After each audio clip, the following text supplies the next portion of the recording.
दे धडक बेधडक आपल्या परिसरातील ताज्या घडामोडी, घटना, समस्या, विविध क्षेत्रातील सर्वदूर बातम्या पाहण्यासाठी लोकशक्ती लाईव्ह न्यूज चॅनलला सबस्क्राईब करा आणि नोटिफिकेशन मिळवण्यासाठी बेल आयकॉनला प्रेस करा।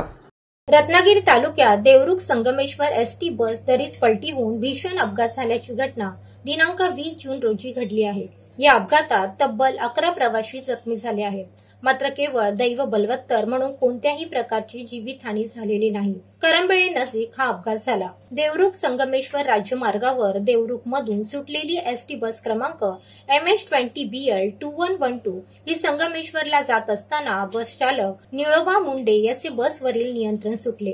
करंबेळे मोरीच्या पुढील बाजूस रस्ता सोडून बस 20 फूट दरीत जाऊन कोसळली। या भीषण अपघातात दुर्वा मनोज गोसावी वय वर्ष 29 राहणार गोसावीवाडी, संतोष रावजी कोळेकर वय वर्ष 55 राहणार निवळी, सुगंधा रघुनाथ सोळकर वय वर्ष 50 राहणार लोहले, सायली संजय गुरव वय वर्ष 35 राहणार पिरंदवणे, काव्या संजय गुरव वय वर्ष 14, शिवाजी सीताराम पवार वय वर्ष 69 राहणार कारभाटले, अभिजित धोंडीराम एडके राहणार देवरुख, रमाकांत रामदास दुर्गवले वय वर्ष 18 राहणार मूर्तवडे, अर्चना अशोक ओक राहणार चिपळूण, वैशाली विष्णू पडवेकर राहणार फणसवणे, अमृता आशिष भिडे वय वर्ष 39 हे प्रवासी जखमी झाले आहेत।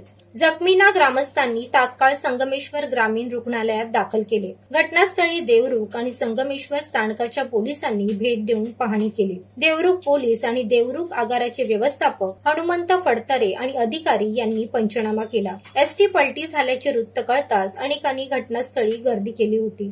माजी राज्यमंत्री रवींद्र माने, नेहा माने यांनी अपघातस्थळी भेट देऊन पाहणी केली। लोकशक्ती लाईव्हसाठी न्यूज ब्युरो, रत्नागिरी।